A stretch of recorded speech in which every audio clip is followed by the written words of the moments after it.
11일이면 갈 길을 왜 40년이었을까? 하나님이 이스라엘을 광야에서 걷게 하신 진짜 이유. 하나님의 기적을 가장 많이 본 세대가 있었습니다. 이집트 위에 10가지 재앙이 쏟아지는 것을 두 눈으로 지켜봤습니다. 바다가 둘로 갈라지고 마른 땅이 드러나는 것을 보고 그 길을 직접 두 발로 걸어서 건넜습니다. 매일 아침 눈을 뜨면 하늘에서 음식이 내려와 있었고 산이 연기로 뒤덮이는 가운데 하나님의 음성을 귀로 직접 들었습니다.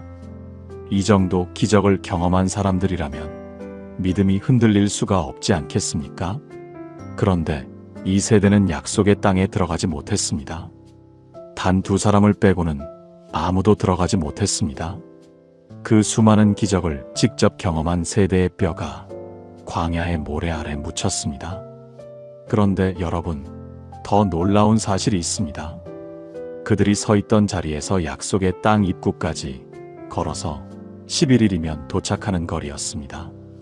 성경이 직접 기록하고 있습니다.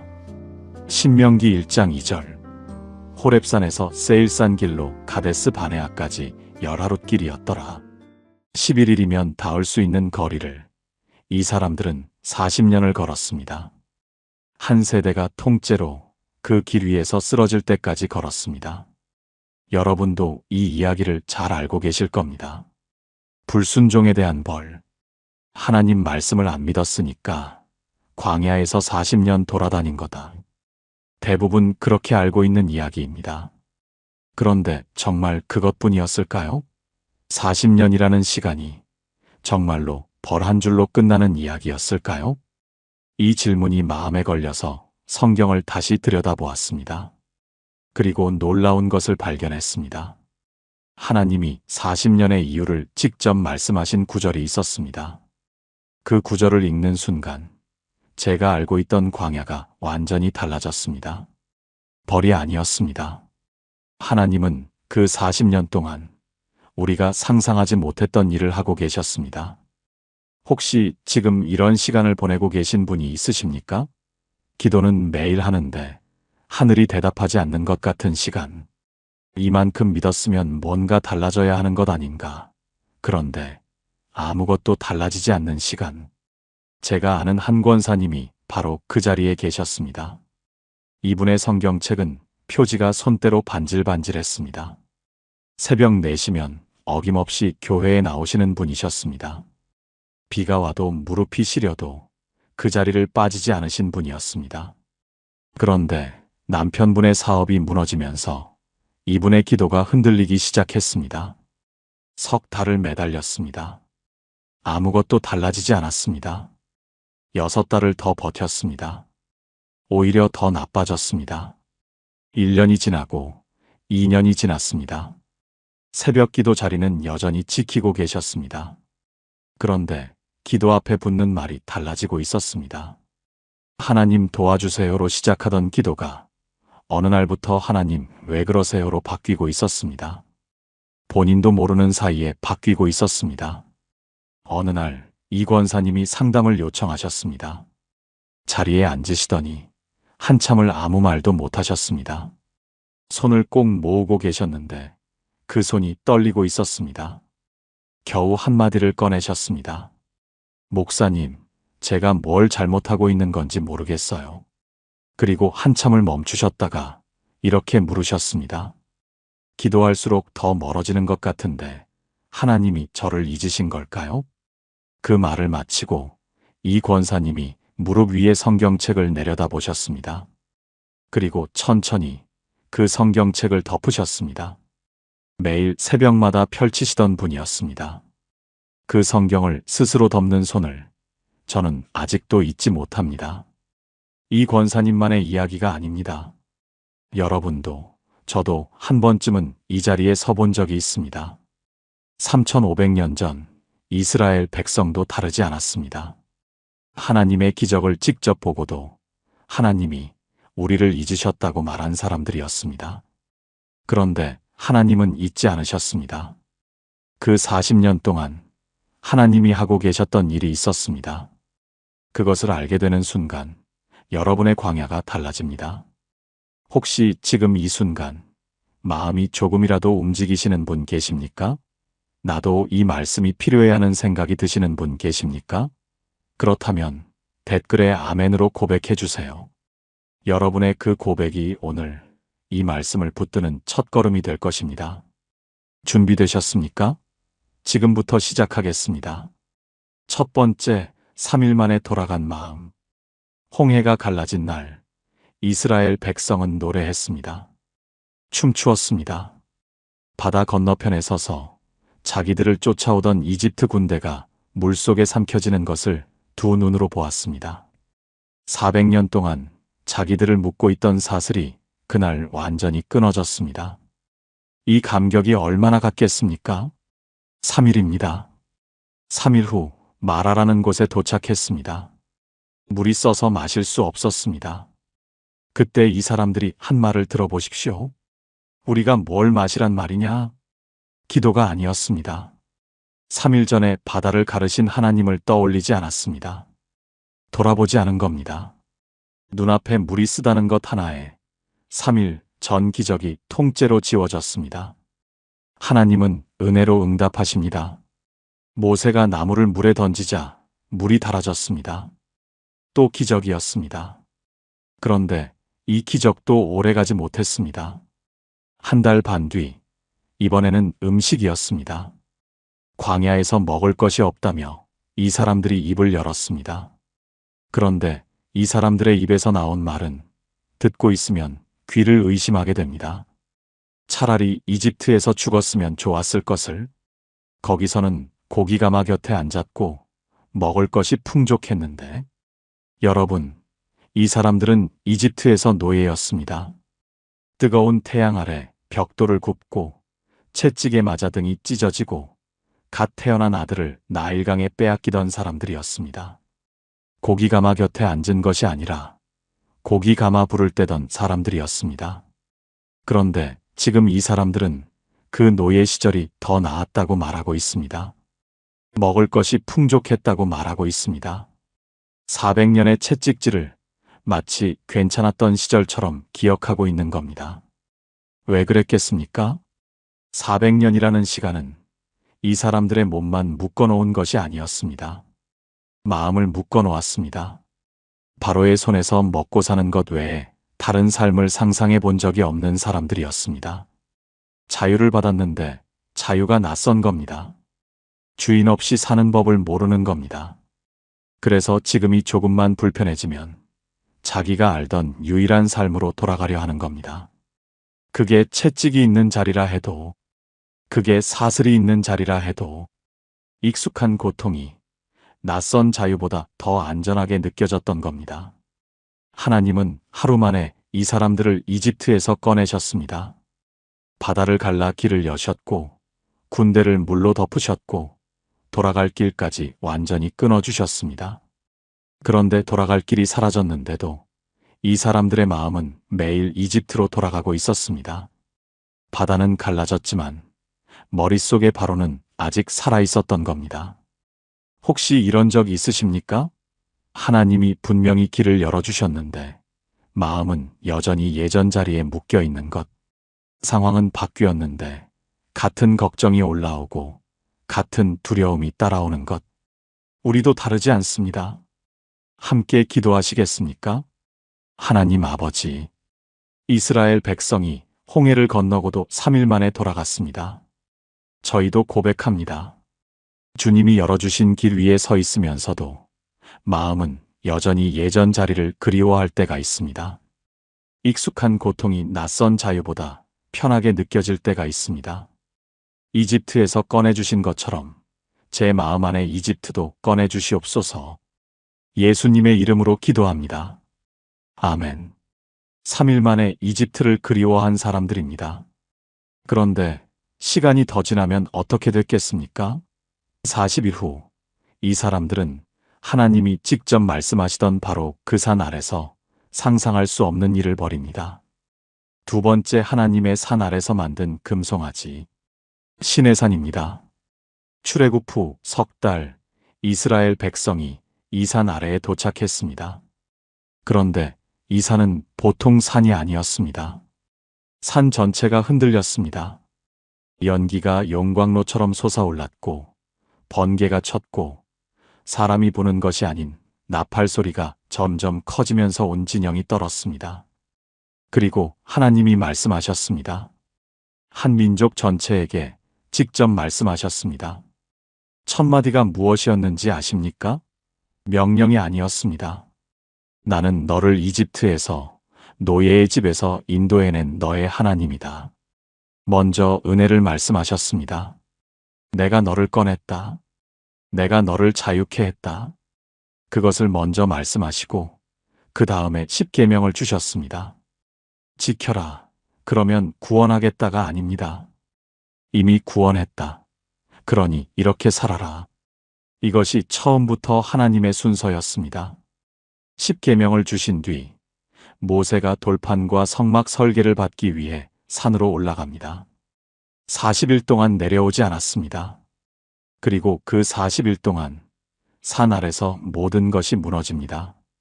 백성들이 아론에게 몰려갔습니다. 우리를 인도한 모세가 어떻게 됐는지 모르겠다. 우리를 위한 신을 만들어 달라. 아론이 어떻게 했겠습니까? 백성들의 금 귀걸이를 모았습니다. 녹였습니다. 그리고 금송아지를 만들었습니다. 백성들이 그 앞에서 춤추며 외쳤습니다. 이스라엘아, 이것이 너희를 이집트에서 인도해낸 신이다. 잠깐 멈춰서 생각해 보십시오. 이 사람들은 10가지 재앙을 직접 봤습니다. 홍해를 건넜습니다. 매일 아침 만나를 거두고 있었습니다. 지금 이 순간에도 하나님의 임재로 연기가 나는 산 아래에 서 있습니다. 그런데 모세가 6주 동안 보이지 않으니까 금을 녹여 소를 만들고 그 앞에서 절하고 있는 겁니다. 기적을 눈으로 보면 믿음이 생긴다고 우리는 그렇게 생각합니다. 증거가 충분하면 사람은 변한다고 생각합니다. 아닙니다. 이 사람들은 증거를 가장 많이 가지고 있었습니다. 그런데 6주를 못 버텼습니다. 기적은 상황을 바꿀 수 있습니다. 그런데 마음을 바꾸지는 못합니다. 여러분, 여기서 정말 소름 끼치는 사실이 하나 있습니다. 이 사람들이 만든 금송아지, 이것은 완전히 새로운 신이 아니었습니다. 학자들이 이 금송아지의 모습을 연구했습니다. 이집트에서 섬기던 황소신 아피스, 그리고 하토르. 이집트 사람들이 수백 년 동안 섬겨온 바로 그 신의 모습이었습니다. 생각해 보십시오. 이 사람들은 새로운 우상을 만든 것이 아닙니다. 이집트에서 섬기던 익숙한 신의 모습을 다시 만든 겁니다. 이것이 금송아지 사건의 진짜 핵심입니다. 단순한 우상 숭배가 아닙니다. 퇴행입니다. 하나님이 직접 말씀하시는 산 아래서 하나님의 임재 한가운데서 이 사람들은 과거로 돌아간 겁니다. 불안해지니까 새로운 것을 붙잡지 못하고 자기가 알던 유일한 것으로 되돌아간 겁니다. 3일 만에 이집트를 그리워했습니다. 한 달 반 만에 노예 시절이 나았다고 말했습니다. 그리고 지금 40일 만에 이집트의 신을 만들어 세우고 있습니다. 점점 깊어지고 있는 겁니다. 마음이 풀리는 것이 아니라 오히려 더 단단하게 과거로 조여가고 있는 겁니다. 우리에게도 금송아지가 있지 않습니까? 기도가 안 될 때, 기다림이 길어질 때, 하나님이 보이지 않을 때, 차라리 예전이 나았지 하며 익숙한 자리로 돌아가려는 그 마음. 그것이 우리의 금송아지입니다. 함께 기도하시겠습니까? 하나님 아버지, 이스라엘 백성이 하나님의 산 아래서 금송아지를 만들었습니다. 하나님의 임재 한가운데서 과거로 돌아갔습니다. 저희 안에도 금송아지가 있음을 고백합니다. 기다림이 길어지면 익숙한 것으로 돌아가려는 마음이 있습니다. 하나님이 보이지 않을 때 다른 것을 붙잡으려는 손이 있습니다. 그 손을 붙잡아 주시옵소서. 하나님의 산 아래 서 있으면서도 돌아서지 않게 눈을 열어 주시옵소서. 예수님의 이름으로 기도합니다. 아멘. 3일 만에 불평했습니다. 40일 만에 금송아지를 만들었습니다. 그렇다면 약속의 땅이 바로 눈앞에 보이는 자리에서는 어떻게 됐겠습니까? 이 사람들의 입에서 나온 한마디가 한 세대의 운명을 바꿔버립니다. 세 번째 우리는 메뚜기 같았다. 가데스 바네아입니다. 출애굽 2년 차 이스라엘 백성이 마침내 이곳에 도착했습니다. 약속의 땅 바로 앞입니다. 눈을 들면 보이는 거리였습니다. 모세가 각 지파에서 한 명씩 12명의 정탐꾼을 가나안 땅으로 보냈습니다. 40일 동안 그 땅을 살피고 오라는 것이었습니다. 40일 후 정탐꾼들이 돌아왔습니다. 그런데 이들이 가져온 것이 보통이 아니었습니다. 포도 한 송이. 두 사람이 막대기에 매달아 들어야 할 만큼 큰 포도송이였습니다. 석류도 무화과도 함께 가져왔습니다. 2년 동안 만나만 먹어온 백성 앞에 이 열매들이 놓였습니다. 약속의 땅은 환상이 아니었습니다. 실제였고 풍성했고 바로 눈앞에 있었습니다. 정탐꾼 12명이 입을 열었습니다. 모두가 같은 말로 시작했습니다. 그 땅은 정말 좋은 땅입니다. 젖과 꿀이 흐르는 땅입니다. 12명이 전부 동의했습니다. 그런데 바로 그 다음 한마디에서 갈라졌습니다. 10명이 말했습니다. 그러나 바로 이 한마디였습니다. 그러나 그곳에 사는 민족들이 강합니다. 성읍들이 견고합니다. 그리고 우리는 거기서 아낙 자손, 거인들을 보았습니다. 여러분, 12명 모두 같은 땅을 봤습니다. 같은 포도를 들고 왔습니다. 같은 거인을 마주했습니다. 사실은 똑같았습니다. 그런데 결론이 완전히 갈라졌습니다.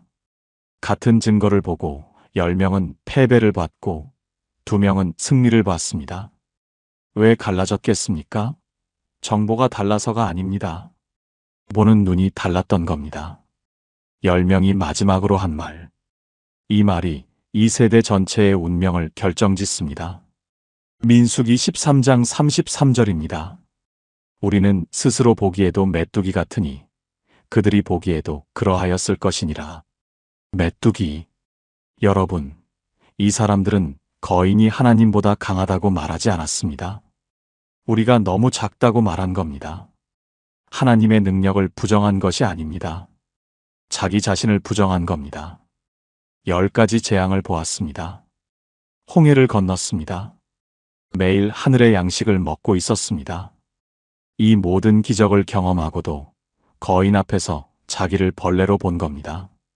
400년의 노예 생활이 한 일이 이것이었습니다. 몸만 묶은 것이 아니었습니다. 자기가 누구인지를 바라보는 눈을 무너뜨렸습니다. 기적이 아무리 많아도 무너진 정체성은 한순간에 회복되지 않았습니다. 3일 만에 이집트를 그리워했습니다. 40일 만에 이집트의 신을 만들었습니다. 그리고 약속의 땅 바로 앞에서 이 사람들의 입에서 나온 말이 메뚜기입니다. 이집트에서 나왔지만 이집트가 이 사람들의 마음에서 나온 것은 아니었습니다. 이것이 40년의 시작입니다. 갈렙이 일어섰습니다. 12명 중 단 2명, 갈렙과 여호수아만 다르게 말했습니다. 갈렙이 외쳤습니다. 우리가 곧 올라가서 그 땅을 취하자. 능히 이기리라. 같은 거인을 봤습니다. 같은 성벽을 봤습니다. 그런데 갈렙의 눈에는 거인 뒤에 하나님이 보였습니다. 10명은 거인을 보고 하나님을 잊었습니다. 갈렙은 하나님을 보고 거인을 두려워하지 않았습니다. 백성의 반응은 어떠했겠습니까? 갈렙의 말을 들었겠습니까? 돌로 치려 했습니다. 진실을 말하는 유일한 2사람을 죽이려 한 겁니다. 그리고 마침내 이 세대의 운명을 결정짓는 말을 내뱉습니다. 우두머리를 세워 다시 이집트로 돌아가자. 다시 이집트로. 재앙 이후에도, 홍해 이후에도, 만나 이후에도, 하나님의 음성을 직접 들은 이후에도 이 사람들은 새 지도자를 뽑아 다시 노예로 돌아가겠다고 한 겁니다. 하나님이 말씀하셨습니다. 민수기 14장 11절입니다. 이 백성이 어느 때까지 나를 멸시하겠느냐? 내가 그들 가운데서 행한 모든 표적을 보고도 어느 때까지 나를 믿지 않겠느냐? 이것은 분노한 심판자의 목소리가 아닙니다. 마음이 찢어진 아버지의 목소리입니다. 바다를 몇 번 더 갈라야 하느냐? 기적을 몇 번 더 보여줘야 하느냐? 하나님의 판결이 내려졌습니다. 정탐한 40일, 1일을 1년으로 계산하여 40년. 여호수아와 갈렙 두 사람을 제외하고 이 세대는 아무도 약속의 땅에 들어가지 못한다. 제가 아는 한 권사님이 계셨습니다. 이분은 교회에서 오랫동안 주방 봉사를 하시던 분이었습니다.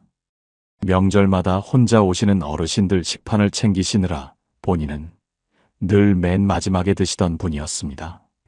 어느 해 젊은 집사님이 같은 자리에서 봉사를 시작했습니다. 아무도 이제 그만하세요라고 한 적이 없었습니다. 그런데 이 권사님이 스스로 한 발짝 뒤로 물러나기 시작하셨습니다. 주방에서 한 걸음 빠지셨습니다. 예배 자리가 앞에서 뒤로 옮겨졌습니다.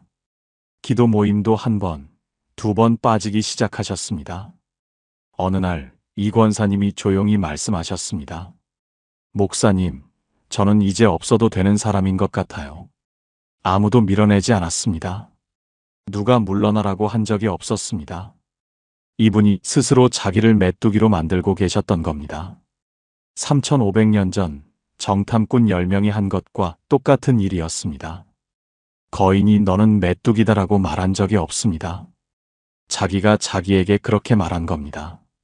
하나님은 이 권사님을, 이스라엘 백성을, 그리고 지금 이 말씀을 듣고 계신 여러분을 메뚜기라고 부르신 적이 한 번도 없습니다.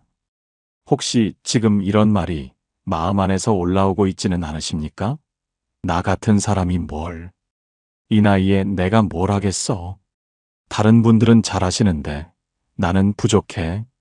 그 말은 하나님의 음성이 아닙니다. 400년 된 사슬의 음성입니다. 함께 기도하시겠습니까? 하나님 아버지, 저희가 스스로를 메뚜기라 불렀습니다.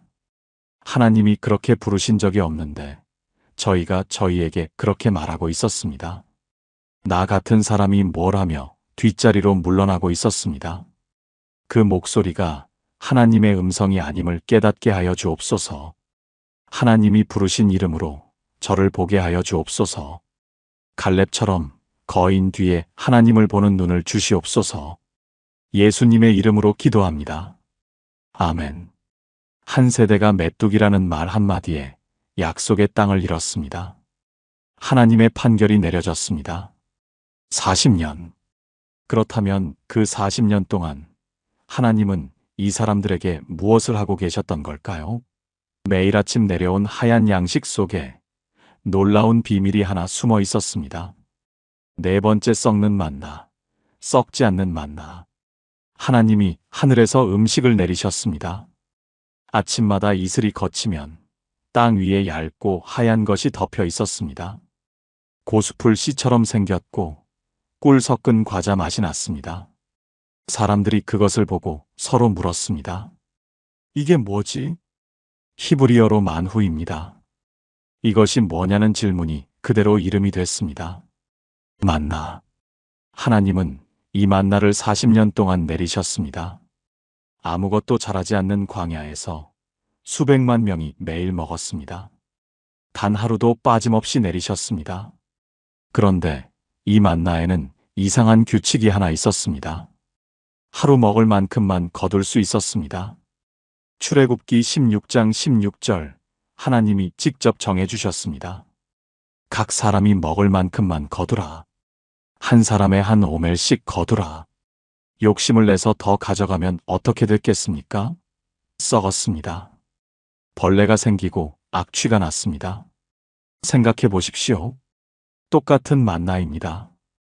필요한 만큼 거두면 아무 일 없습니다. 그런데 불안해서 더 모으면 밤새 벌레가 들끓고 냄새가 납니다. 같은 음식인데 결과가 완전히 달라진 겁니다. 왜 그랬겠습니까? 하나님이 그냥 음식을 주신 것이 아니었기 때문입니다. 이 만나는 처음부터 훈련이었습니다. 이집트에서 이 사람들은 어떻게 먹고 살았습니까? 바로에게 의지했습니다. 주인이 주는 만큼 먹었고 주인이 시키는 만큼 일했습니다. 먹고 사는 것은 인간 주인의 손에 달려 있었습니다. 그런데 광야에서는 달랐습니다. 먹을 것이 하늘에서 내려왔습니다. 농사를 지어서 얻는 것도 아니고 품삯을 받아서 사는 것도 아니었습니다. 아침에 눈을 뜨면 이미 준비되어 있었습니다. 하나님은 이 사람들의 머릿속에 박혀있던 노예 경제를 깨뜨리고 계셨던 겁니다. 너는 내 사랑을 얻기 위해 일하는 존재가 아니다. 나는 매일 새롭게 너에게 공급한다. 이것을 몸으로 익히게 하셨습니다. 그런데 여기서 정말 놀라운 장면이 있습니다. 금요일이었습니다. 하나님이 말씀하셨습니다. 내일은 안식일이니 오늘은 2배로 거두라. 백성들이 2배를 거두었습니다. 그런데 이 만나가 썩지 않았습니다. 여러분, 다른 날에 욕심내서 이틀치를 모아두면 벌레가 생기고 악취가 났습니다. 그런데 하나님이 2배를 거두라고 하신 금요일에는 하루가 지나도 전혀 상하지 않았습니다.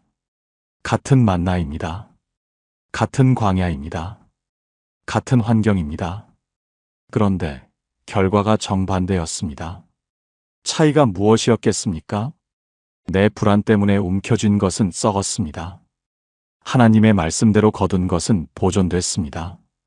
이것이 만나의 비밀이었습니다. 하나님은 음식을 주신 것이 아닙니다.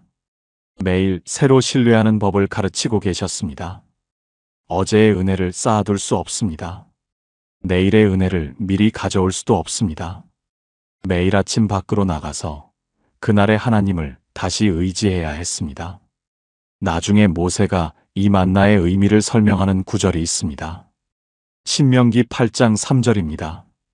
너를 낮추시며 너를 줄이게 하시며 또 너도 알지 못하며 내 조상들도 알지 못하던 만나를 내게 먹이신 것은 사람이 떡으로만 사는 것이 아니요 여호와의 입에서 나오는 모든 말씀으로 사는 줄을 내가 알게 하려 하심이니라. 만나를 먹이신 이유가 배를 채우기 위해서가 아니었습니다. 사람이 떡으로만 사는 것이 아니라 하나님의 말씀으로 산다는 것을 알게 하려고. 매일 아침 내리는 만나는 처음부터 이것을 가르치기 위한 것이었습니다. 여러분, 수천 년 뒤 예수님이 광야에서 시험을 받으실 때 바로 이 말씀을 그대로 인용하십니다. 사람이 떡으로만 사는 것이 아니라. 이스라엘이 광야에서 배운 그 문장을 예수님이 광야에서 다시 선포하신 겁니다. 그리고 예수님은 나중에 이렇게도 말씀하십니다. 요한복음 6장 35절. 나는 생명의 떡이니라. 내게 오는 자는 결코 줄이지 아니할 것이요. 만나는 결국 예수님을 가리키고 있었습니다. 광야에서 내린 하얀 양식은 이 세상에 오실 생명의 떡의 그림자였습니다. 여러분에게도 만나의 순간이 있지 않습니까? 내일 걱정, 다음 달 걱정, 자녀 걱정을 미리 끌어다 놓고 오늘을 불안으로 사는 순간, 아직 오지 않은 일을 가져다 쌓아놓고 그 무게에 짓눌려 기도조차 힘겨운 순간, 그것이 만나를 이틀치 모아두는 것과 같습니다. 내 손으로 움켜쥐면 썩어버립니다. 하나님의 말씀대로 맡기면 보존됩니다. 오늘 이것을 해보시겠습니까? 지금 가장 무거운 걱정 하나를 기도로 내려놓으십시오. 하나님, 이것은 제가 아니라 하나님이 하실 일입니다. 이 한 문장이면 됩니다. 함께 기도하시겠습니까? 하나님 아버지, 이스라엘 백성에게 만나를 내리시며 매일의 신뢰를 가르치셨습니다. 저희도 고백합니다. 내일 걱정을 오늘 끌어와 쌓아두고 있었습니다. 아직 오지 않은 일을 붙잡고 잠 못 이루고 있었습니다. 하나님이 매일 아침 공급하시는 분이심을 잊고 있었습니다. 오늘 하루치를 맡깁니다. 순종으로 맡기면 보존되고 두려움으로 움켜쥐면 썩는다는 것을 깨닫게 하여 주옵소서. 사람이 떡으로만 사는 것이 아니라 하나님의 입에서 나오는 말씀으로 산다는 것을 오늘 저희의 삶에서 경험하게 하여 주옵소서. 예수님의 이름으로 기도합니다. 아멘. 40년 동안 매일 아침 만나를 내리셨습니다. 그런데 하나님이 만나만 내리신 것이 아니었습니다. 하나님이 그 40년의 이유를 직접 말씀하신 구절이 있습니다. 그 구절을 읽는 순간 광야의 의미가 완전히 달라집니다. 다섯 번째, 하나님이 직접 말씀하신 40년의 이유. 지금까지 따라오시면서 이런 생각이 드셨을 수 있습니다. 3일 만에 불평하고 40일 만에 금송아지를 만들고 약속의 땅 앞에서 자기를 메뚜기라 불렀다. 이 정도면 40년 광야가 당연한 벌 아닌가? 저도 오랫동안 그렇게만 읽었습니다. 불순종했으니까 벌을 받은 거다. 그 한 줄로 40년을 정리했습니다. 그런데 하나님이 직접 40년의 이유를 말씀하신 구절이 있습니다. 이 구절을 읽는 순간 40년의 의미가 완전히 달라집니다. 신명기 8장 2절에서 5절입니다. 내 하나님 여호와께서 이 40년 동안에 내게 광야 길을 걷게 하신 것을 기억하라. 이는 너를 낮추시며 너를 시험하사 내 마음이 어떠한지 그 명령을 지키는지 지키지 않는지 알려 하심이라. 그리고 3절, 너를 낮추시며 너를 줄이게 하시며 또 너도 알지 못하며 내 조상들도 알지 못하던 만나를 내게 먹이신 것은 사람이 떡으로만 사는 것이 아니요 여호와의 입에서 나오는 모든 말씀으로 사는 줄을 내가 알게 하려 하심이니라. 5절, 사람이 그의 아들을 징계함 같이 내 하나님 여호와께서 너를 징계하시는 줄 내 마음에 생각하라. 여러분, 이 구절을 천천히 들어보십시오. 하나님이 너를 벌하기 위해 광야에 두었다고 말씀하지 않으셨습니다. 너를 낮추시며 너를 시험하사 내 마음이 어떠한지 알려 하심이라.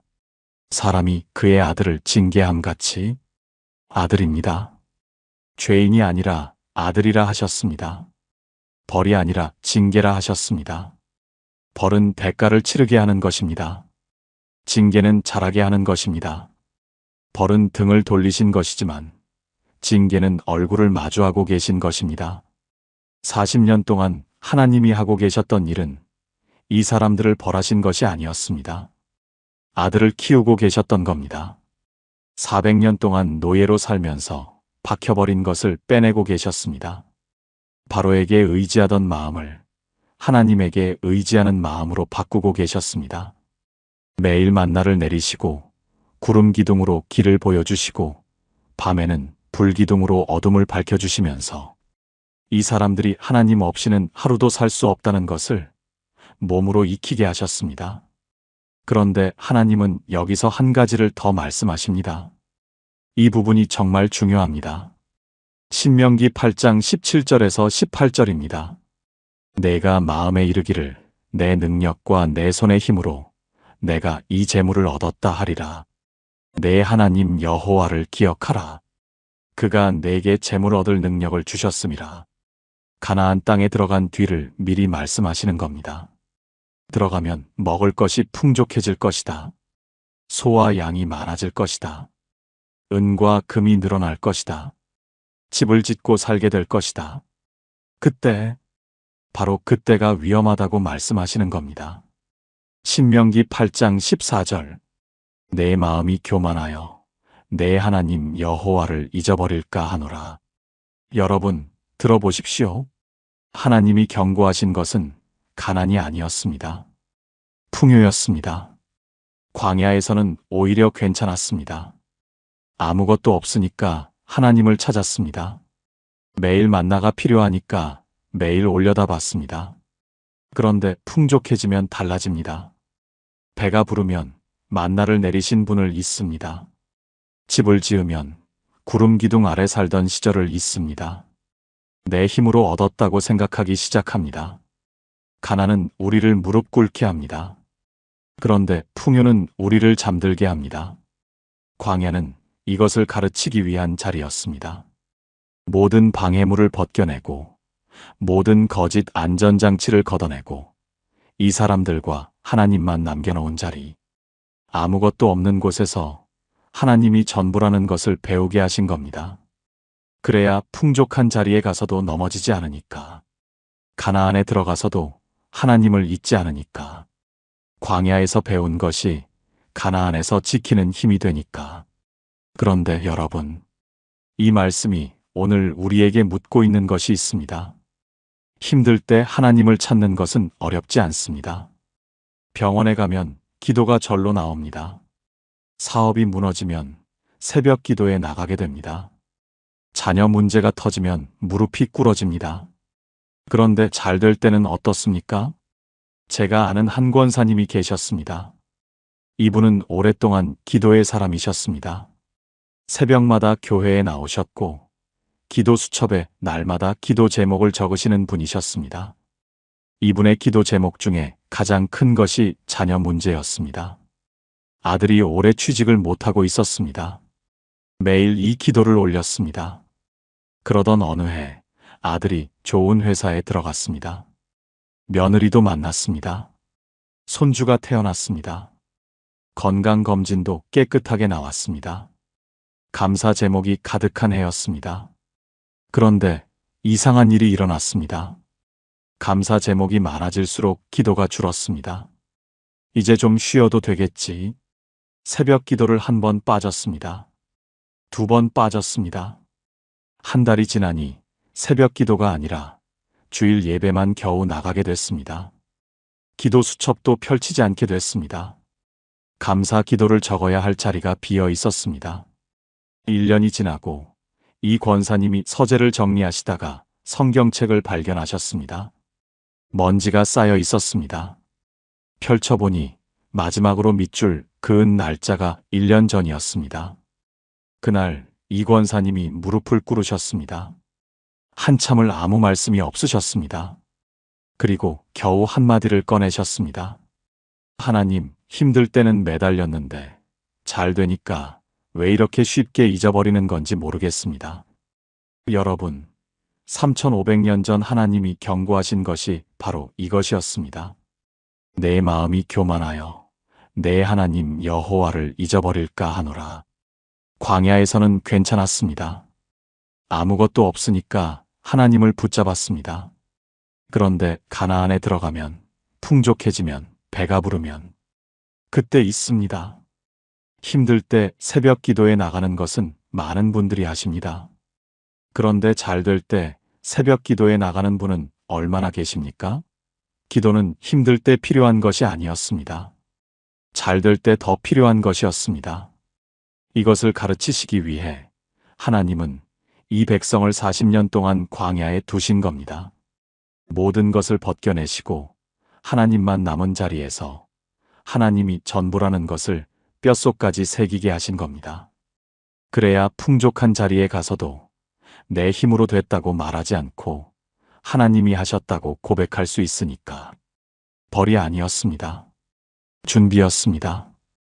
가나안에서 넘어지지 않을 사람으로 빚어내시는 과정이었습니다.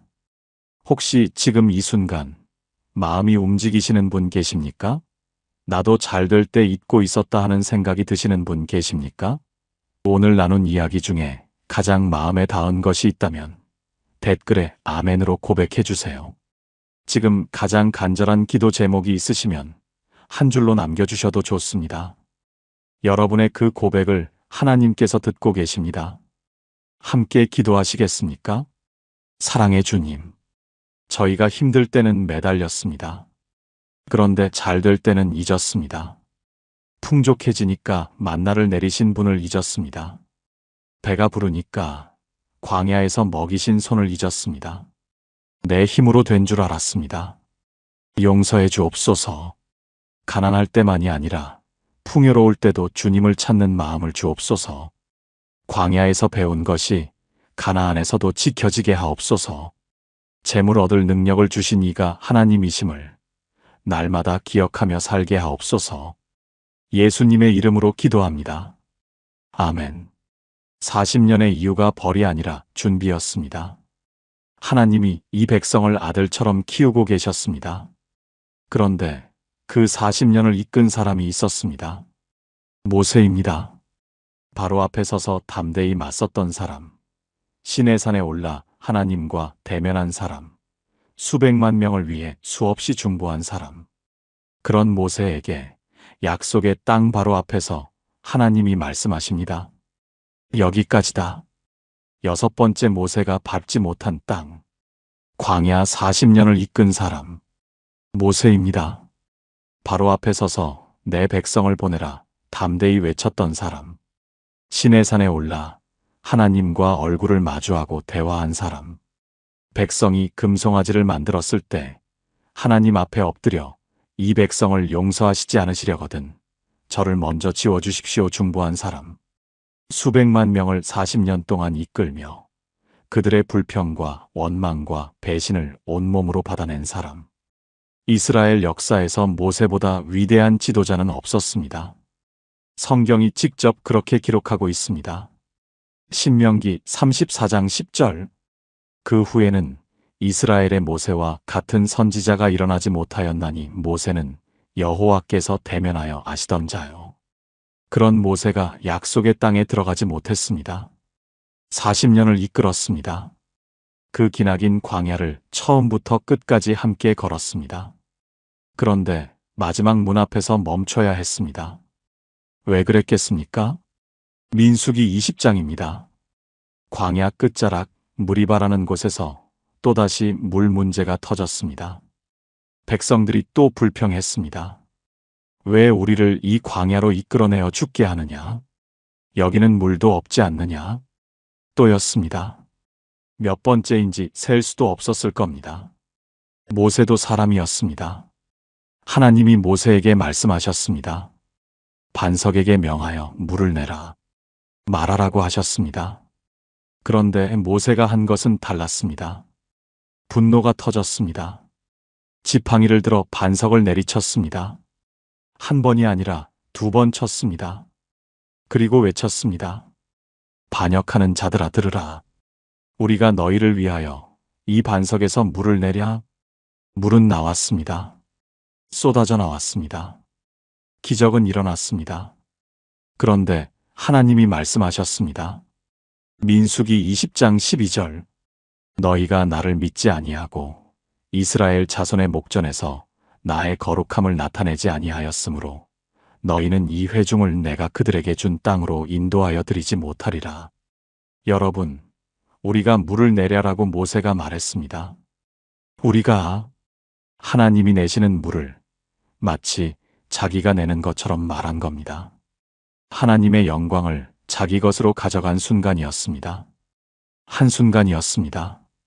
40년 동안 쌓아온 모든 것이 분노가 터진 그 한순간에 무너졌습니다.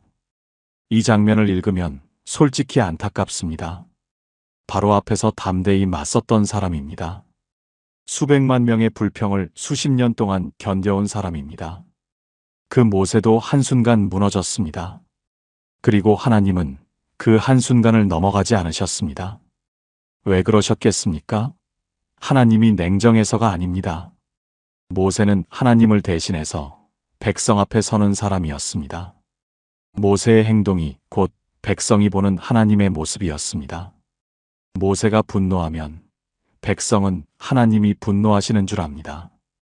모세가 우리가 했다고 말하면 백성은 하나님의 은혜를 알지 못합니다. 지도자의 한순간은 보통 사람의 한순간과 무게가 다릅니다. 하나님은 모세에게 더 엄격한 기준을 요구하셨습니다. 그만큼 사랑하셨기 때문입니다. 그리고 마지막 장면이 옵니다. 성경에서 가장 마음 아픈 장면 중 하나입니다. 신명기 34장.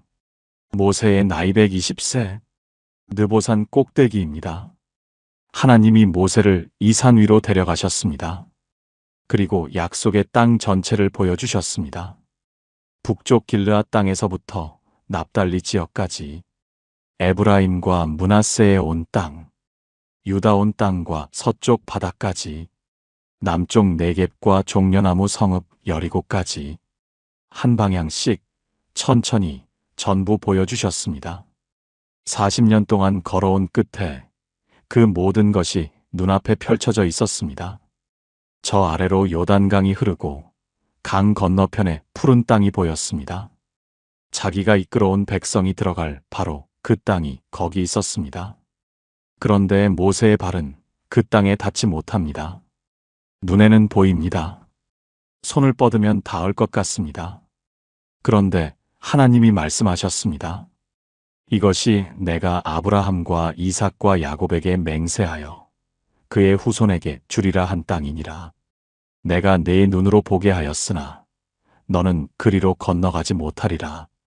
보게는 하셨습니다. 그런데 건너가지 못하리라. 여러분, 잠깐 이 장면 안에 들어가 보십시오. 산꼭대기에 서 있습니다. 자기 인생의 목적이 저 아래 그림처럼 펼쳐져 있습니다. 40년 동안 상상할 수 없는 고생 속에서 수백만 명을 이끌어왔습니다. 수없이 중보했고, 수없이 눈물 흘렸고, 수없이 넘어지는 백성을 일으켜 세웠습니다. 그 모든 것의 끝이 바로 저기 있는데, 내 발은 거기에 닿지 못합니다. 성경은 이렇게 기록합니다. 모세의 눈이 흐리지 아니하였고, 기력이 쇠하지 아니하였더라. 늙어서 죽은 것이 아니었습니다. 병들어서 쓰러진 것이 아니었습니다. 모세는 여전히 강했습니다. 그런데 하나님이 말씀하셨습니다. 이제 때가 됐다. 그리고 모세는 순종합니다. 마지막 순간까지 순종합니다. 하나님이 친히 모세를 장사하셨습니다. 아무도 그 무덤이 어디인지 알지 못합니다. 마치 하나님이 이 사람은 내 것이다라고 말씀하시는 것 같습니다. 이스라엘 백성이 30일 동안 모세를 위해 울었습니다. 이스라엘 역사에서 가장 위대한 지도자는 약속의 땅을 눈에 담은 채 그 산 위에서 생을 마쳤습니다. 내 힘으로, 내 방식으로 해결하려 했던 순간이 있지 않으십니까? 하나님이 하실 일을 내가 대신하려 했던 순간. 모세도 그랬습니다. 40년을 하나님과 동행한 사람도 그 한순간을 피하지 못했습니다. 그런데 하나님은 모세를 버리지 않으셨습니다. 약속의 땅에는 들여보내지 않으셨지만 마지막까지 함께 하셨고 눈으로 보게 하셨고 친히 장사까지 해주셨습니다. 때로는 하나님의 아직 안 된다가 거절처럼 느껴질 때가 있습니다. 때로는 여기까지다라는 말씀이 벌처럼 느껴질 때가 있습니다. 그런데 모세의 이야기가 보여주는 것은 그 여기까지조차 하나님의 품 안이었다는 것입니다. 함께 기도하시겠습니까? 하나님 아버지, 모세가 느보산에서 약속의 땅을 바라보았습니다. 눈에 담았지만 발로 밟지 못했습니다. 그런데 하나님은 끝까지 함께 하셨습니다. 친히 장사까지 해주셨습니다. 저희에게도 아직 닿지 못한 약속이 있습니다. 기다림이 길어 지칠 때가 있습니다. 내 힘으로 해결하려는 마음이 올라올 때가 있습니다. 모세처럼 마지막까지 순종할 수 있는 마음을 주옵소서. 여기까지라는 말씀 앞에서도 하나님의 품 안에 있음을 믿게 하옵소서. 예수님의 이름으로 기도합니다. 아멘. 모세는 약속의 땅을 눈에 담고 떠났습니다. 이스라엘 백성이 30일 동안 울었습니다. 그리고 리더십이 넘어갑니다. 40년 전 가데스 바네아에서 우리는 할 수 있습니다. 하나님이 함께 하십니다 라고 외쳤던 바로 그 사람에게 여호수아입니다. 그런데 여호수아 옆에 한 사람이 더 있었습니다. 85세의 갈렙입니다. 이 사람이 한 말을 들으시면 온몸이 떨릴 것입니다. 7번째 이 산지를 내게 주십시오. 갈렙입니다. 40년 전 가데스 바네아에서 12명의 정탐꾼 중 한 사람이었습니다. 10명이 우리는 메뚜기 같다고 말할 때 갈렙은 일어서서 외쳤습니다. 우리가 곧 올라가서 그 땅을 취하자. 능히 이기리라. 같은 거인을 봤습니다. 같은 성벽을 봤습니다. 그런데 갈렙은 거인 뒤에 하나님을 봤습니다. 그 믿음 때문에 하나님은 갈렙의 생명을 보존하셨습니다. 그런데 갈렙도 40년을 걸어야 했습니다. 믿음이 있었는데도 광야를 빠져나갈 수 없었습니다. 믿음 없는 세대와 함께 같은 모래를 밟고 같은 만나를 먹고 같은 구름 기둥을 따라 걸어야 했습니다. 해가 바뀔 때마다 자기 또래가 죽어갔습니다. 함께 이집트를 떠났던 친구가 묻혔습니다. 옆에서 같이 홍해를 건넜던 사람이 묻혔습니다. 한 해, 2해, 10해, 20해, 40년 동안 한 세대가 자기 눈앞에서 하나씩 사라져 갔습니다. 갈렙은 그것을 전부 지켜봤습니다. 그러면서도 갈렙은 기다렸습니다. 하나님이 약속하셨기 때문입니다. 너는 들어갈 것이다. 그 한마디를 붙들고 40년을 버텼습니다. 그리고 마침내 정복이 시작됐습니다. 여호수아가 백성을 이끌고 요단강 앞에 섰습니다. 하나님이 말씀하셨습니다. 강하고 담대하라. 두려워하지 말라. 놀라지 말라. 내가 어디로 가든지 내 하나님 여호와가 너와 함께하느니라. 여호수아가 백성을 이끌고 요단강에 들어섰습니다. 40년 전 홍해가 갈라졌던 것처럼 요단강이 다시 갈라졌습니다. 새로운 세대가 마른 땅을 밟고 건넜습니다. 그런데 이번에는 달랐습니다. 부모 세대처럼 뒤를 돌아보지 않았습니다. 이집트로 돌아가자고 말하지 않았습니다. 이 세대는 이집트를 모릅니다. 바로의 식탁을 그리워하지 않습니다. 노예가 더 안전하다고 속삭이는 마음에 바로가 없습니다. 광야에서 태어나 하늘의 양식을 먹고 하나님의 구름 기둥을 따라 자란 세대입니다. 바로가 아니라 하나님에 의해 정체성이 만들어진 세대입니다. 이것이 처음부터 하나님의 전략이었습니다. 부모 세대의 머릿속에서 400년의 노예 의식을 완전히 지우는 것은 어려웠습니다. 그런데 자녀 세대의 마음속에는 완전히 새로운 것을 심으실 수 있었습니다. 광야는 황무지가 아니었습니다. 하나님이 한 민족을 새롭게 빚어내시는 자리였습니다. 요단강을 건넌 다음 날 만나가 멈췄습니다. 40년 동안 매일 아침 하늘에서 내려오던 양식이 아무 예고 없이 그쳤습니다. 왜였겠습니까? 더 이상 필요 없었기 때문입니다. 그들은 이제 그 땅 안에 있었습니다. 준비의 시간은 끝났고 약속을 소유하는 시간이 시작된 겁니다. 그리고 이 새로운 세대는 부모 세대가 두려워서 하지 못했던 일을 해냅니다. 성벽 앞에서 멈추지 않았습니다. 거인 앞에서 도망치지 않았습니다. 도시 하나하나, 전투 하나하나를 통과해 갔습니다. 이 사람들이 더 강해서가 아닙니다. 더 용감해서도 아닙니다. 광야에서 단련됐기 때문입니다. 자기들의 하나님이 누구신지 알았기 때문입니다. 돌아갈 이집트도 없고 머릿속에서 너는 여전히 노예야라고 속삭이는 바로도 더 이상 없었기 때문입니다. 그때 갈렙이 여호수아를 찾아갑니다. 이때 갈렙의 나이가 얼마였겠습니까? 85세입니다. 85세. 대부분의 사람은 이 나이쯤 되면 쉬고 싶어 합니다. 편한 자리를 원합니다. 이만큼 했으면 됐다. 이제 젊은 사람들이 하겠지. 그렇게 생각합니다. 그런데 갈렙은 쉬러 온 것이 아니었습니다. 싸울 자리를 찾고 있었습니다. 여호수아 앞에 선 갈렙이 입을 열었습니다. 여호수아 14장 10절에서 12절입니다. 여호와께서 이 말씀을 모세에게 이르신 날로부터 이스라엘이 광야에서 방황한 이 45년 동안을 여호와께서 말씀하신 대로 나를 생존하게 하셨나이다. 오늘 내가 85세로 돼 모세가 나를 보내던 날과 같이 오늘도 내가 여전히 강건하니 내 힘이 그때나 지금이나 같아서 싸움에나 출입에 감당할 수 있사오니.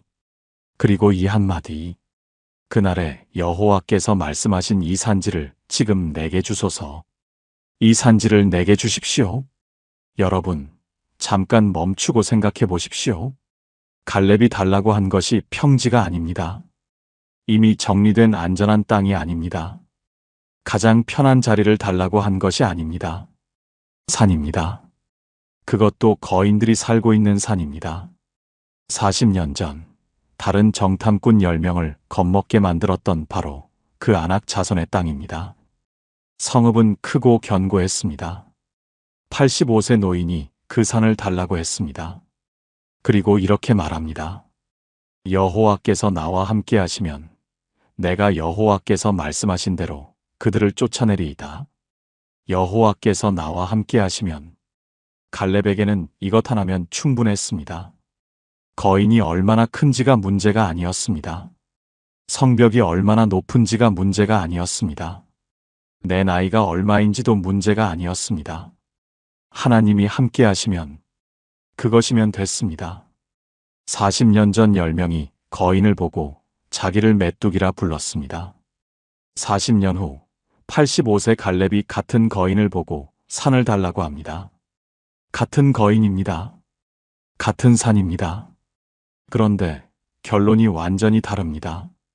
차이가 무엇이었겠습니까? 광야입니다.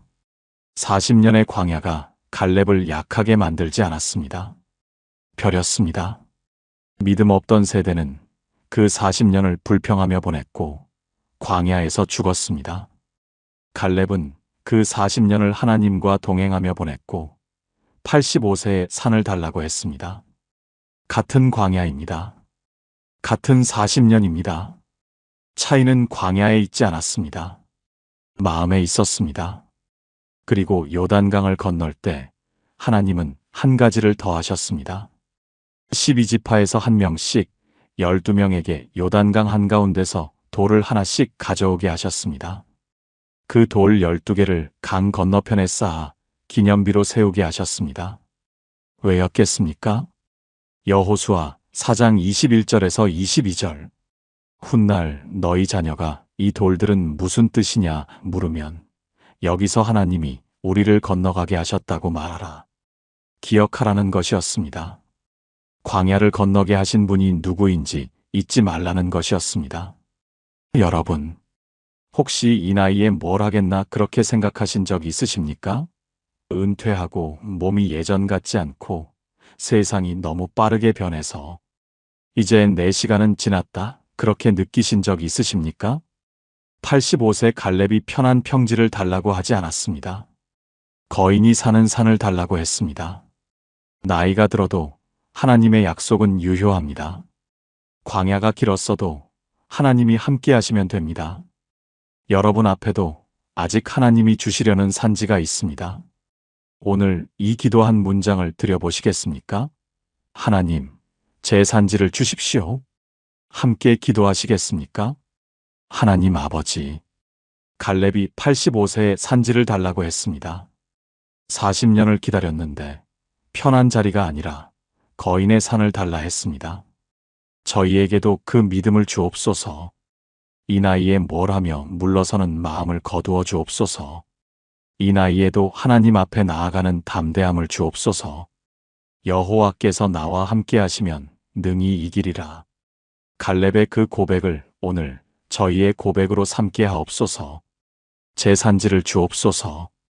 예수님의 이름으로 기도합니다. 아멘. 통합기도문. 하나님 아버지, 오늘 이 시간 광야 40년의 이야기를 따라가며 저희 자신을 보았습니다. 이스라엘 백성이 홍해를 건너고 3일 만에 돌아갔습니다. 저희도 다르지 않았습니다. 주님이 열어주신 길 위에 서 있으면서도 마음은 여전히 예전 자리에 묶여 있었습니다. 금송아지를 만든 사람들을 보며 깨달았습니다. 저희에게도 금송아지가 있었습니다. 기다림이 길어지면 익숙한 것으로 돌아가려는 마음이 있었습니다. 우리는 메뚜기 같다는 그 고백 앞에서 멈추게 됐습니다. 하나님이 한 번도 저희를 메뚜기라 부르신 적이 없는데 저희가 스스로에게 그렇게 말하고 있었습니다. 만나가 매일 내려온 이유를 알게 됐습니다. 배를 채우시려는 것이 아니라 매일 새로 주님을 신뢰하는 법을 가르치셨습니다. 내일 걱정을 움켜쥐면 썩고 주님께 맡기면 보존된다는 것을 깨달았습니다. 40년이 벌이 아니었음을 고백합니다. 아들을 키우시는 과정이었습니다. 가난할 때는 매달렸는데 풍족할 때는 잊었던 저희의 마음을 보셨습니다. 재물 얻을 능력을 주신 이가 하나님이심을 기억하게 하옵소서. 모세처럼 내 힘으로, 내 방식으로 하려 했던 순간이 있었습니다. 하나님의 일을 내가 대신하려 했습니다. 여기까지라는 말씀 앞에서도 그 품 안에 있음을 믿게 하옵소서. 갈렙처럼 고백합니다. 이 산지를 내게 주옵소서. 85세에 거인의 산을 달라 한 그 믿음을 오늘 저희에게도 허락하옵소서. 이 나이에 뭘 하며 물러서지 않고 여호와께서 나와 함께 하시면 담대히 나아가게 하옵소서. 하나님은 이집트에서 꺼내주신 그 하나님이시요, 광야에서 먹이신 그 하나님이시요, 요단강을 가르신 그 하나님이시요, 오늘 저희와 함께 하시는 바로 그 하나님이십니다. 40년 동안 단 하루도 떠나지 않으신 그 신실하심을 찬양합니다. 예수 그리스도의 이름으로 기도합니다. 아멘. 마무리. 오늘 함께 걸어왔습니다. 11일이면 닿을 수 있는 길을 왜 40년이나 걸었는가? 첫째, 하루 만에 상황은 바꾸셨지만 마음은 바뀌지 않았습니다. 홍해를 건너고 3일 만에 이집트를 그리워했습니다. 둘째, 하나님의 산 아래서 금송아지를 만들었습니다. 기적 한가운데서 과거로 돌아갔습니다. 셋째, 약속의 땅 바로 앞에서 우리는 메뚜기 같다고 말했습니다. 정체성이 무너진 세대였습니다. 넷째, 만나는 음식이 아니라 훈련이었습니다. 매일 새로 하나님을 의지하는 법을 가르치셨습니다.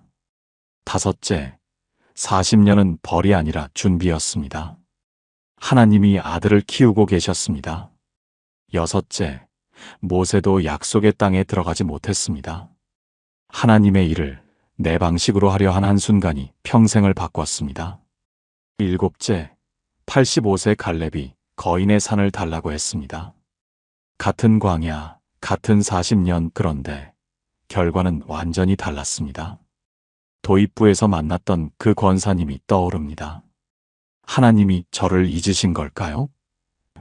매일 새벽마다 펼치시던 성경을 스스로 덮으셨던 그분과 같은 자리에 서 있던 이스라엘 1세대는 광야에서 멈췄습니다.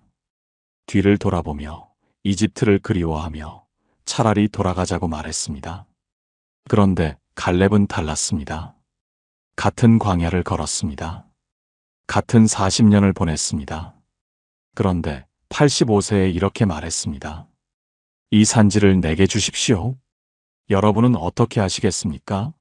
뒤를 돌아보며 이집트를 그리워하시겠습니까?